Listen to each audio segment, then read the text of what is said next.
Hey guys, this is Chris Morgan here at Action Unlimited Games, and today I'm going to show you guys my Malestrom Wanderer deck.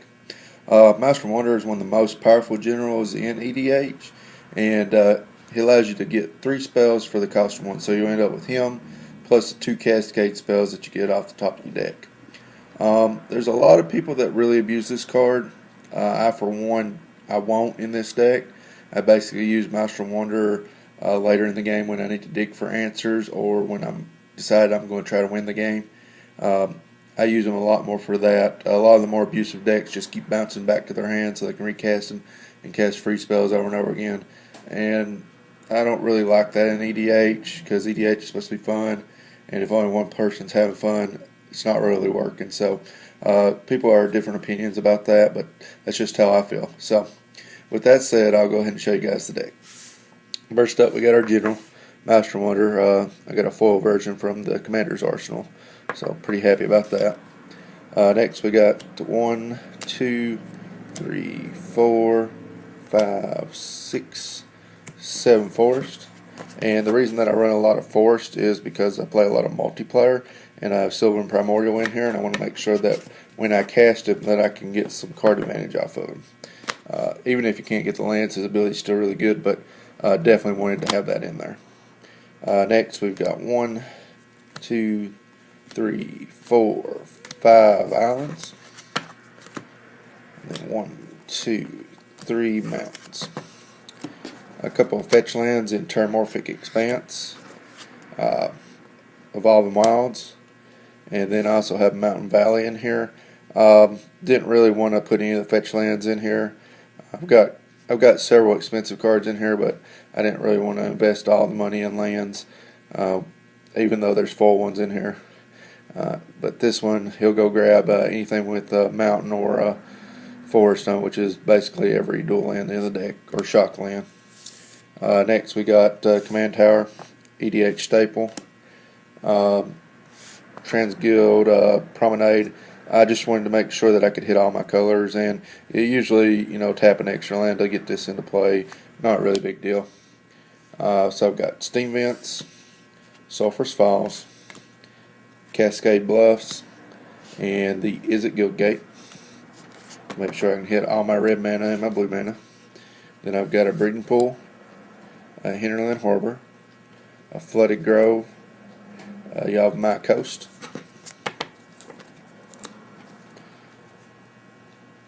I've got a Stomping Ground, a Rootbound Crag. This one is actually a gift from a friend, so really thankful to get that. A Firelit Thicket, and then probably one of my favorite cards right now, these will be all my utility lands, is the Thespian Stage. Really like using this to copy abusive cards my opponents might have, or if you're needing to accelerate on mana, let them play the Ravnica Kangaroo lands, and you can copy them without having to bounce a land. Reliquary Tower. Sometimes you just end up with a lot of cards, and keeping them and having answers, this guy's really good for that. I've got Academy Ruins in here because there's a few artifacts that we like to get back just to make sure we got it. If I was to cut a land, this would probably be the one that would go. I've got Strip Mine just to take care of things that we need to get rid of. Usually it's like a Maze at Yeth or a Core Haven or something that'll keep you from being able to kill them. I've got Kessig Wolf Run. Late in the game you're going to have access to tons of mana, so using this you can usually get your general damage in. As far as lands goes, the only card I wish I really had in here was Alchemist Refuge, and I traded it off, so I'll be picking one of them up shortly, and that'll actually really help out the deck quite a bit. Next up, we've got Sensei's Divine and Top. You can do some really absurd things with this in this deck, but it's good in any deck just because it's going to allow you to draw, set up everything. But once you can get Future Sight out with this, you can pretty much draw what you need. Staff of Neon. I usually put this in the majority of the decks I build. The ability just to draw a card for just you is really good, and then it can also deal 1 damage. That adds up over time, and it's really good for taking out people's planeswalkers because usually they'll drop them down to 1. Garrick's real good for that, and you can just go ahead and ping him and get rid of him. This deck it's a little bit slow, so being able to deal with things that come on board early, you need like Oblivion Stone. So this is also one of the cards you can keep recurring back to the top of your deck as you need it. We've got some Mana Stones in here. Dark Steel Ingot should be in every deck. Coalition Relic, really like this one.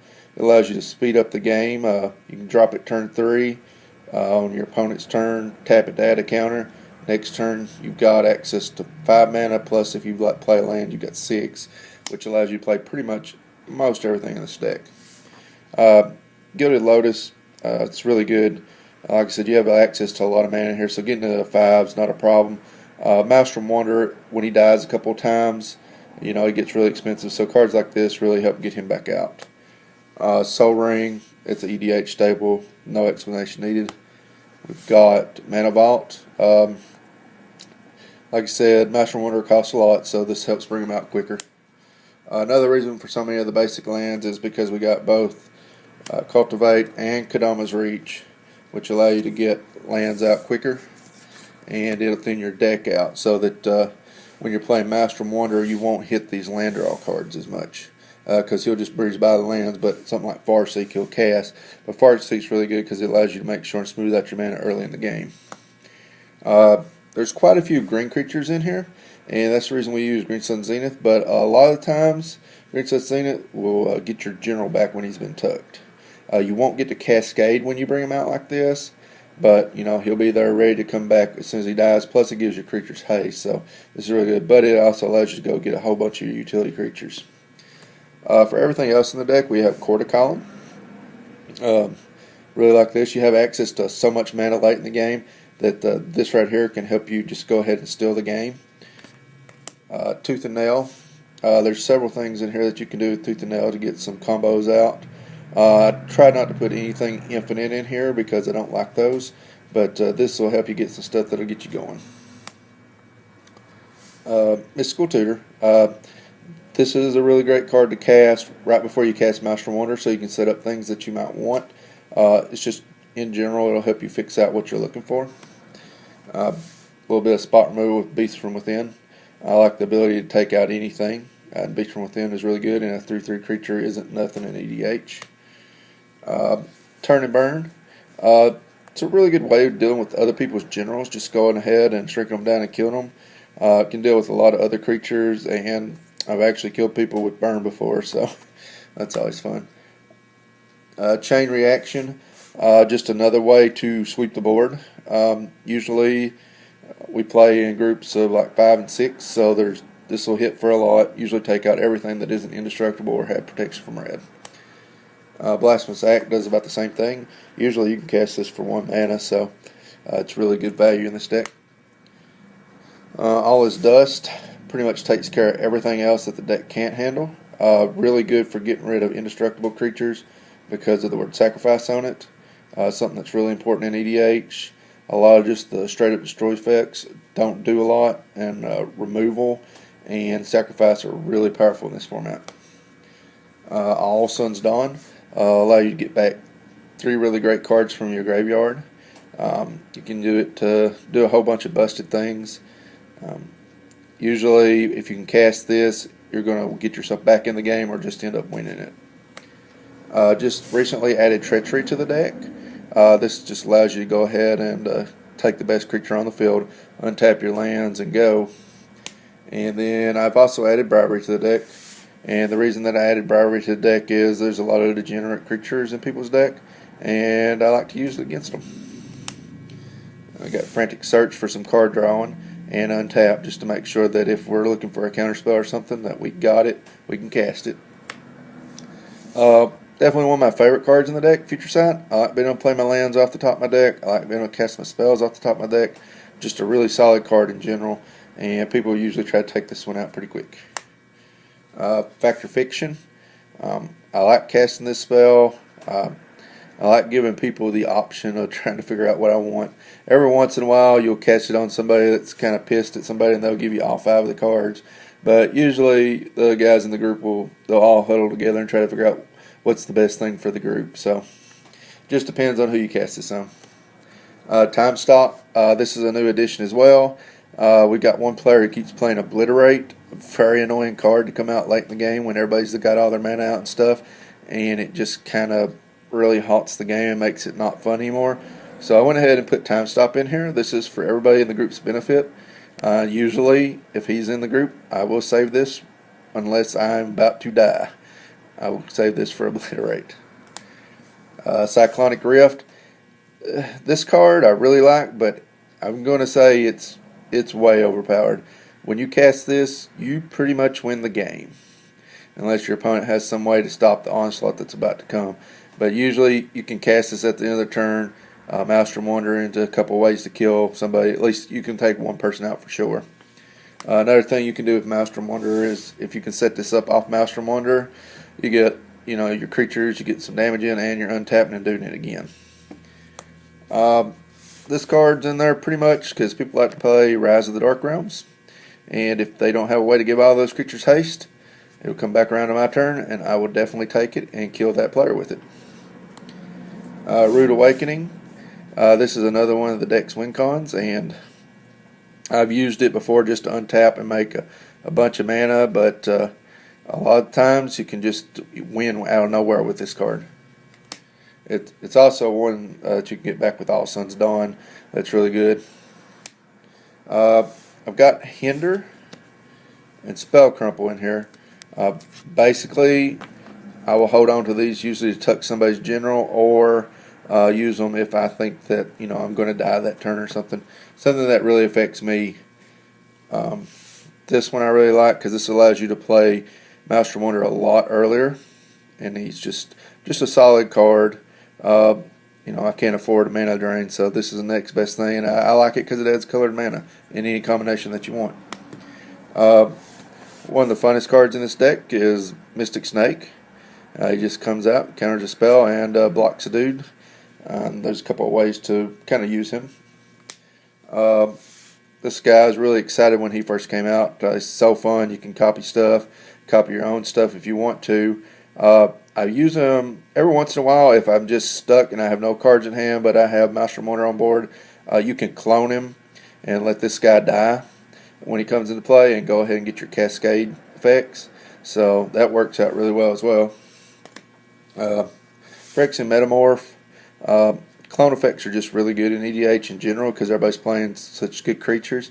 But Metamorph allows you to copy artifacts as well. So there's been times where I've been stuck on mana, and you can get a Metamorph and just copy somebody's Soul Ring or their Gilded Lotus, and you're just back in the game. Body Double. If somebody's dumping a lot of creatures in the graveyard or a lot of your good stuff has died, Body Double lets you take advantage of that. So he's a really cool clone that doesn't take advantage of anything that's on the board, but rather in the graveyard. One of the most powerful cards in this deck is Deadeye Navigator. His Soul Bond ability is absurd because I have a lot of come into play effect creatures in here. So I've done that, and I don't have any of the creatures that come into play in untapped mana. One, because I don't think that's fun, so I don't do that. But also because I really wouldn't have anything to dump all that mana into. I don't really run an X spell in here to do that. But I like this guy. Hopefully one day I can get him altered to look like General Washington because he's really good. One of my favorite creatures to go grab in this deck. Trigon Predator. Lots of artifacts and enchantment in EDH. This guy does a pretty good job. He's got flying, and a lot of people don't respect him until they start losing their stuff. This is one of the guys you can go tutor up. A lot of flying in EDH, so he just kills stuff. Good old Thragtusk. He was great in Standard when he's around, and he's great in the CDH deck too. You can combo him up with the Deadeye Navigator. All of a sudden, you're gaining life and back in the game, and you've got a little army of 3/3 beast tokens. Elvish Piper. If she survives, she's good, but most of the time she just draws up hate instantly, and I don't blame anybody. She's really powerful, but 1 green to just drop any creature in play from your hand is pretty good.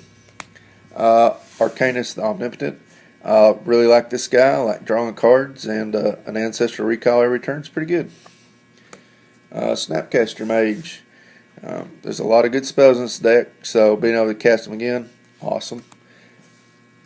When this card was spoiled, I I couldn't believe they made this. This card was made specifically for me and this deck. I just know it, and it's been awesome. If it survives one turn, I mean, you just get so much advantage off of it, and usually she's not going to die.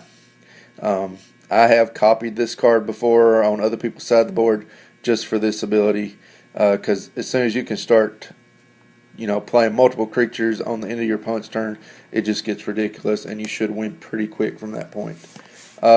Kira's in here just to protect, because we've got a lot of fragile creatures, so she's pretty good at stopping spot removal. And you have to watch when you use her a little bit, because she does counter your abilities the first time. And I've loaned this deck to a lot of people, and they'll try to use Kiki-Jiki the first time, and end up countering it, and you can kill whatever creature they were going after. Glenn Alondra is in here. She is insurance. I like to refer to her as Flo, the progressive insurance lady, because she just comes out and she just buys me so much time. People don't want to play their best spells, and they argue over who's going to kill this card. Consecrated Sphinx. If you're playing blue, he's automatically going in your deck. If he survives one turn, you at least got your cards back out of him. If he goes more than that, you're really in a good position to win the game, and it's going to be hard for anybody else to come back in and beat you. Gilded Drake's really fun. You can give somebody this nice little 3/3 flyer, and you can take their best creature. And the cool thing is, you can, you get some clones out. You clone them, and you get another creature. Eternal Witness pretty much should be in every deck that can run green. It's regrowth, it's creature, it blocks. It's just a lot of advantage. Fierce Empath. A lot of stuff in this deck, it's cost 6 or more. This guy's going to go fetch it. You can also hook him up with the Deadeye Navigator. Draw a bunch of cards. You can do the same thing with, her.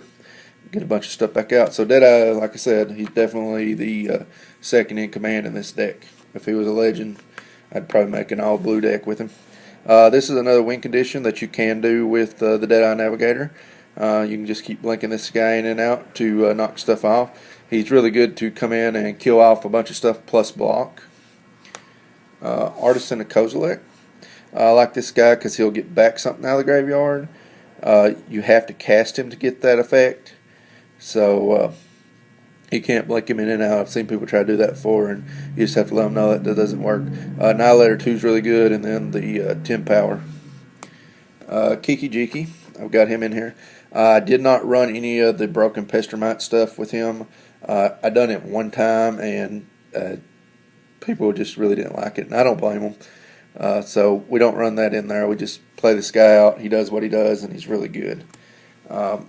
Sphinx Unthune, another card you can team up with your Deadeye.